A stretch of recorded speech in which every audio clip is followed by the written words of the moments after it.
Alright, so I wanted to bring up a topic that has been a consistent thought in my head ever since the drop of Operation Motherland. And that thought is, or that question is rather, who's next? And by who, I mean who will be the next enemy in the next Ghost Recon game. Now, before we do tackle this topic, it's important to discuss the enemies of the past entries in the series, from Ghost Recon 1 all the way up to Ghost Recon Breakpoint. So let's quickly go over each enemy in the Ghost Recon series, as well as what their motives were in each of the Ghost Recon games' respective storylines. So let's start with Ghost Recon 1. Ghost Recon 1 was all about those radical Russian ultranationalists. These radical ultranationalists, in a nutshell, wanted the old world back. They wanted things back to how they were in the past before Russia became an independent country, before all those states became independent after the fall of the USSR. They wanted a return to the old way of the Soviet Union. This game takes place in the Republic of Georgia, the Baltic states, and then finally in Russia, and this all happens in the year 2008.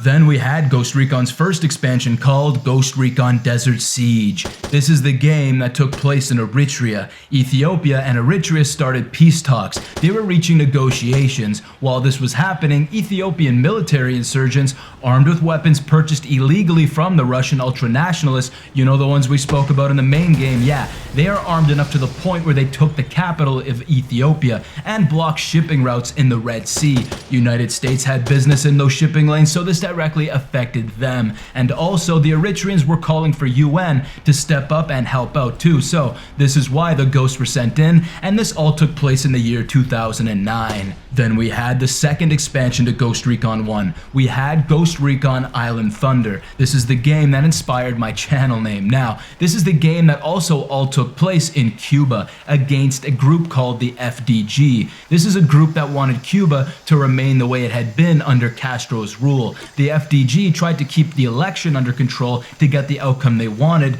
and because they didn't want a democracy, they didn't want a free Cuba, they wanted power. When Fidel Castro died and Cuba finally had their first free election coming, the FDG was using their muscle to try and shape the election to have the outcome they wanted, using violence and scaring the good people in order to twist their votes, all to ensure the man they fronted as their candidate would win that election. Now, the ghosts were sent in for a variety of missions that we can all boil down to trying to quietly solve the FDG problem and keep that democratic election running smoothly. This game all took place in the year 2010. Next up, we have the third and final expansion to Ghost Recon 1. This one was called Ghost Recon Jungle Storm. In this expansion, it directly follows the events that happened in Ghost Recon Island Thunder, and this game takes place in Colombia against the FARC, a Colombian drug cartel who has plenty of reach. In fact, these same cartel actually helped give financial aid to the FDG in Cuba, so they have the funds and they have the manpower, and with it they carried out a terrorist attack on the United States Embassy in Colombia. So in response, the ghosts were sent in. Now, when the ghosts are sent in, they are faced with another drug cartel who has ties to the FARC and the FDG, but they have control in the southern parts of Colombia. These guys were known as, in short, the MFLC. So again, the ghosts are tasked with basically putting a stop to all of these baddies in Colombia, and this game takes place in the year 2010. Next up, we have Ghost Recon 2, which had two different storylines for both the Xbox and the PlayStation 2, but both games involved North Korea, so the enemies we fought in those games were, of course, North Korean military. In the PlayStation game, which takes place in the year 2007, North Korea attacks a United States warship and sank it, and in response, the ghosts were sent in to pound back those North Korean forces. In the Xbox version, the game takes place in 2011, only in this case, it's the ghosts fighting for the people of North Korea. Basically, the country was in famine, and in response to this, the government cuts funding to its North Korean military to help funnel those funds into the country's economy, and you guessed it, the leader of the military was not happy about that and decided to overthrow the government like absolute pieces of shit. So the ghosts were sent in along with NATO forces to help in this fight and stop the North Korean military. Now, following Ghost Recon 2, the next game was Ghost Recon 2 Summit Strike, and this was an expansion expansion to Ghost Recon 2. And to be honest guys, all these games that are labeled as expansions in the Ghost Recon series, they all felt like full-fledged games. Anyways, Ghost Recon 2 Summit Strike took place in Kazakhstan, and it was against the Pakistani terrorists who assassinated the president of Kazakhstan because the president found out about sketchy arms trades to some of his very own corrupt military from these terrorists. So after that assassination, the Kazakh military was in disarray, and different segments of the military broke off into battles and fought each other in attempts at taking over the government, who was weakened by those terrorist attacks. While this civil war was brewing and starting to get its footing, the Ghosts were sent in to fight alongside of the non-corrupt Kazakh military as well as UN troops in order to stop the civil war from happening and to stop both the Pakistani terrorists and those corrupt segments of the Kazakh military who were trying to have control of the government. And this all took place in the year 2012. Next up, we have Ghost Recon Advanced Warfighter 1, and this game, players were faced off against Mexican rebel fighters in, you guessed it, Mexico. Now, the reason why you fight these rebels is because a civil war is happening, and this civil war is happening because of the North American Joint Security Agreement that was taking place, which was a treaty signing that got disrupted by the Mexican rebellion. And during that disruption of the treaty signing, the Canadian Prime Minister got killed, and the Mexican and the United States presidents both got captured by these rebel forces. Because of this, the Ghosts are sent in to secure and extract both of those leaders, and this game all takes place in the year 2013. Next up, we have Ghost Recon Advanced Warfighter 2, and this is a direct sequel to GRAW 1, and although the leader of the Mexican rebel forces was taken out in GRAW 1, a new leader has sprung up and taken his place as the leader of the rebellion, and they have seized control of the Panama Canal. Now, after shutting down the canal, those rebel forces intercepted some shipments themselves from the canal which contained Ukrainian warhead nukes and Pakistani missiles. So, the Ghosts were sent in to topple the rebel forces, kill the head, and secure these weapons of mass destruction so they can't be used. However, when taking out the head of the rebellion, the remaining forces still managed to put the motions forward with the final nuke remaining in their hands, and they started to move in on El Paso, Texas to nuke a dam and flatten the city around it. The Ghosts need to make one final push to stop this attack on US soil, and this game takes place in 2014. Next up, we have Ghost Recon Future Soldier. This was the game that took place in a few different locations, but ultimately in the end had to do with Ravensrock, who basically had full control of Russia. Now, Ravensrock was a group comprised of ex-Spetsnaz forces, and they were basically an ultra-nationalist organization fighting alongside of the Bodark, who also sided with them. Now, the game takes place across locations like Nicaragua, Bolivia, Zambia, Peshawar, the Arctic, and lastly Russia. Now, this all takes place in the year 2024.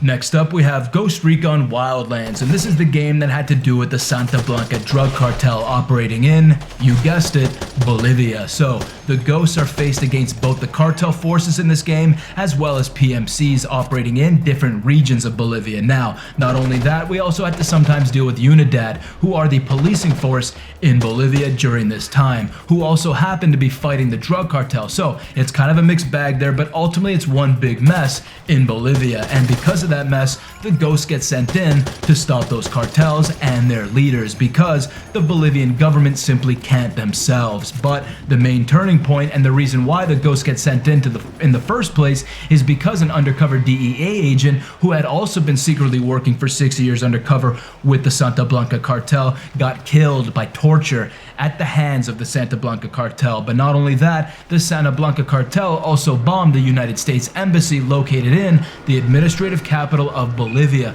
causing injury to 2 American Marines. And these actions caused the United States to look at the Santa Blanca cartel as a terrorist organization. And you guessed it, the Ghosts were sent in all hush-hush to go in and neutralize the cartel, securing areas and taking down the heads of those organizations. And this all takes place in the year 2019.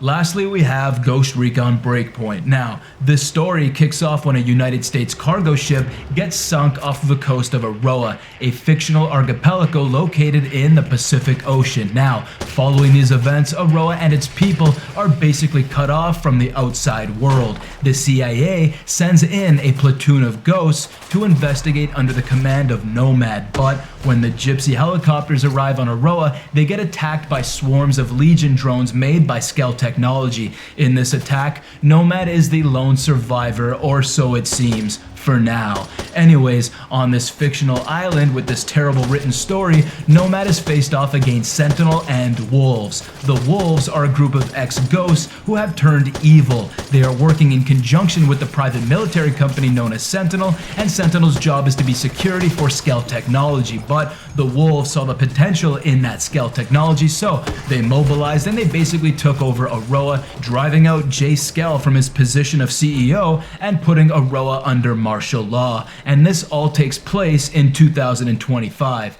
Now, lastly, we have the Operation Motherland expansion for Ghost Recon Breakpoint, and this saw the return of the Bodark enemies in the series, and this time they have arrived in Aroa because the Ghost took down the Wolves, and they used that window as an opportunity to make an advance on the island to secure those leftover Skell Technologies left in the wake of the Wolves. Alright, cool. So that's a complete rundown of the different enemies as well as their motives in the entirety of the Ghost Recon series. So now that you guys are all up to speed and you have a grasp as to what enemies we have faced in the past, what would you like to see next?